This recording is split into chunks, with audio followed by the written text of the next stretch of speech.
Hindi gaya ng mga nagdaang sona ng Pangulo, pinayagang makalapit sa batasang pambansa ang mga militanteng grupo. Walang sinunog na effigy, walang hinarang at naging mapayapa ang kanilang programa. Sa halip kasi na kilos protesta, kilos suporta raw ang kanilang idinaos. Live mula sa Quezon City, may report si Chino Gaston. Chino. Well, Ma'am Jess, nakausap nga natin itong ilang matataas na opisyal ng pulis at maging mga opisyal nitong mga militante na nagmarcha nga patungong batasan kanina at sinasabi talaga nila na isa ito sa pinakaunang sona ng Pangulo na walang karahasan na nangyari sa pagitan ng mga militante at ng hanay ng Philippine National Police. Wala tayong nakitang mga effigy na sinusunog at wala rin tayong nakitang direct na atake dito sa Pangulo. At sinasabi nga ng itong ilang mga militanteng grupo na ito'y tanda nga na at least for now handang bigyan ng pagkakataon ng mga militante ang Pangulong Duterte na tuparin ang kanyang mga naging pangako. Sa halip na kilos protesta, kilos suporta ang sinagawa ng may 3,000 miyembro ng grupo ng mga magsasaka sa unang sona ni Pangulong Rodrigo Duterte. Galing pa raw sila sa 6 na bayan ng Bicol Region. Maaga silang nagmarcha mula sa UP Diliman hanggang sa batasang pambansa kanina. Gaya ng dati, bit-bit nilang kanilang placards at streamers, pero imbis na pambabatikos, mga gustong reforma at pagbabago ang kanilang ipinarating. Malaki raw ang kanilang kumpiyansa na matutulungan sila ng bagong Pangulo ng bansa. Sa gitna nito, isa nilang kasama ang nasawi matapos atakihin sa puso. May mga nahilo rin sa may 30,000 miyembro ng grupong bayan sa pagtitipon kanina. May ilang sinugod din sa ospital dahil sa suspetsang inatake sa puso. Wala ring nangyaring gulo sa kanilang hanay. Ang mga pulis, imbis na humarang, pinanood lamang sila. Namigay pa ng ice candy si NCRPO Chief Oscar Albayalde sa mga rallyista. Sa gitna naman ng kanilang pagtitipon, dumating si PNP Chief Ronald Bato de la Rosa. Maganda nga ho ito na maluwag yung daanan, wala hong napeperwisyo dahil wala naman po yung mga nakaharang na tulad nung dati. Kung gusto ninyo, pauwiin ko yung mga pulis ko. Huwag na mag-standby dyan para basta nandiyan lang kayo, di ba? Sulpa naman ito. We guarantee po na tinitiyak namin magiging mapayapa at maayos po yung ating rally ngayong umaga at ngayong hapon. Napakaganda ito. First time ito. History po ito. History ito. Ngayon pa lang mangyayari. Umakyat pa siya sa entablado kasama ang mga rallyista. Gusto mo na peaceful tayo. Walang problema. Magtutulungan tayo, ha? Magtutulungan tayo. Huwag niyo isipin yung pulis. Walang problema yan. Saglit naman niyang pinulong ang mga opisyal sa PNP Command Post. Pinuntahan ang mga nakabantay na anti-riot police at pinatanggal pa ang mga batuta, helmet at shield. Lahat naman tayong Pilipino. Bakit tayo magpapaluan, di ba? Bakit tayo mag-aaway? Pareho mo tayong mga Pilipino. Pareho tayo mahirap. Wala namang mayaman sa atin. So, intindi ko lang yan. Kung intindihan lang yan.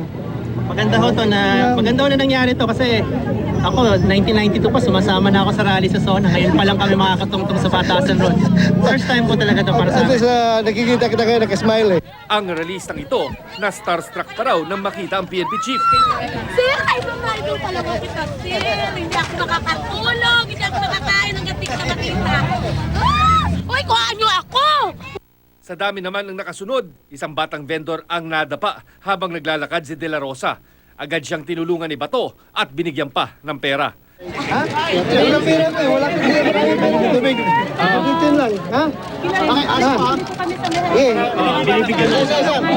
Binibigyan mo. Ang mga hiyaw ng mga rallyista imbes na ikondena at ibagsak, time-team silang nakinig sa talumpati ni Pangulong Duterte.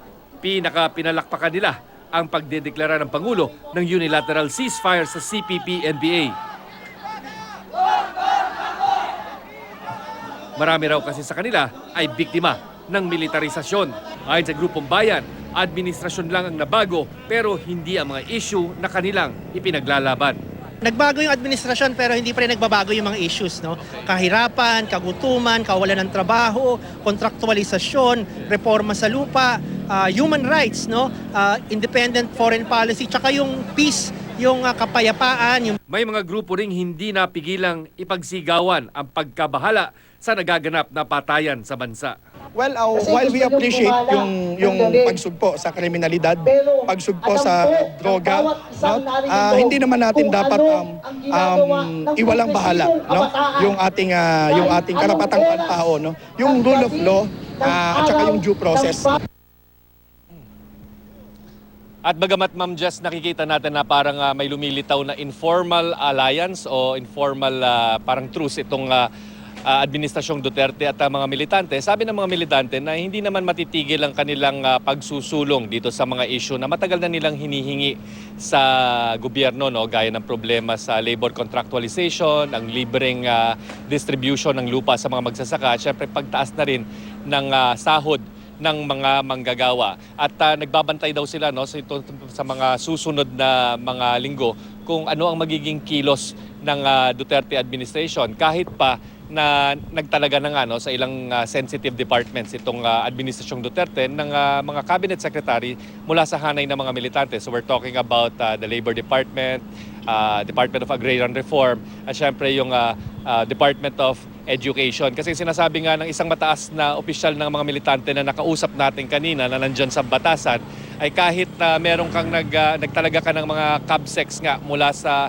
mga kaliwang grupo, kapag hindi mo naman ito sinuportahan ang kanilang mga programa sa kanilang paghahangad ng pagbabago, parang magiging titular head. At ang kanyang paniniwala, balang araw kapag hindi rin natupad itong mga pangako na ito, yung mga proyekto na gustong isulong nitong mga makakaliwang cabinet secretaries, ay balang araw aalis din daw ito. Pero sa ngayon, pinagbibigyan nga nila ng pagkakataong itong Administrasyong Duterte para tuparin ang kanilang mga pangako. Pero sa mga susunod na araw, isa daw sa asahang isusulong nilang issue at makikita daw natin sila muli sa mga lansangan ay yung di umano'y lumalalang problema ng extrajudicial killings sa ating bansa. Ma'am Jess. Naalala ko, Chino, nung unang naging presidente si dating Pangulong Gloria Macapagal Arroyo, kasi nga tumulong yung mga leftist organizations doon sa pag-overthrow, pag-impeach kay dating Pangulong Erap Estrada.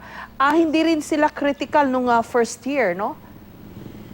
Yes. Tama ka dyan, Ma'am Jess. Traditionally naman, ang unang sona ng kahit sinong Pangulo ay hindi masyadong violente at hindi masyadong napakaraming issue na ipinupukol itong mga militante. Hindi dahil may parang honeymoon period, pero dahil wala pang napapatunayan o wala pang ginagawa ang isang kauupo lamang na presidente na parang pwede nilang singilin. No? Bagamat nandiyan pa rin naman talaga yung mga dati ng issue, yung binibintang na masyadong malapit sa ilang foreign countries na ma-impluwensya di umano sa ating bansa, yung problema ng contractualization, yung agrarian reform, at syempre yung hindi na mamatay-matay talagang issue ng pasahod sa mga manggagawa. Pero tama ka dyan, Ma'am Jess, no?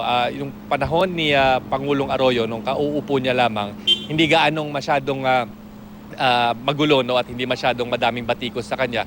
At kung tama ang aking pagkakatanda, parang nag-extend din ito ng olive branch dito sa mga militante grupo at pinapasok din ng Malacanang at kinausap itong mga nagrarally na mga militante doon lang sa Mindiola. Ma'am Jess. So ang tututukan is how long itong ganitong alliance will hold at kung sa susunod pang mga sona ni Pangulong Duterte ay ganito, no, na walang effigy, walang fire truck na nakatambay, walang wired na yung mga harang, walang barricade at nakakalapit pa sa batasang pambansa. At meron pang libreng ice candy.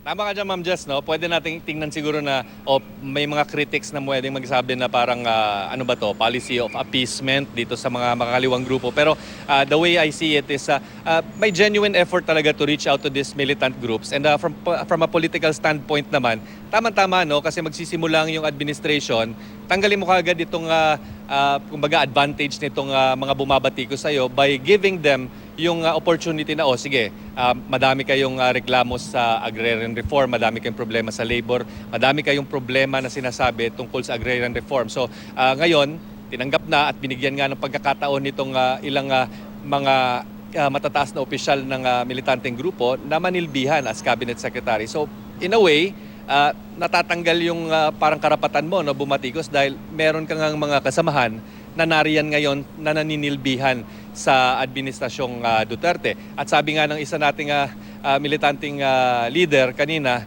ay pinagbibigyan talaga natin kasi parang napakasama naman na batikusin natin sila knowing na meron din tayong mga kasamahan na nabigyan nga ng pagkakataon at tinanggap itong alok ng kasalukuyang administrasyon. Ma'am Jess. Maraming salamat sa iyo, Chino Gaston.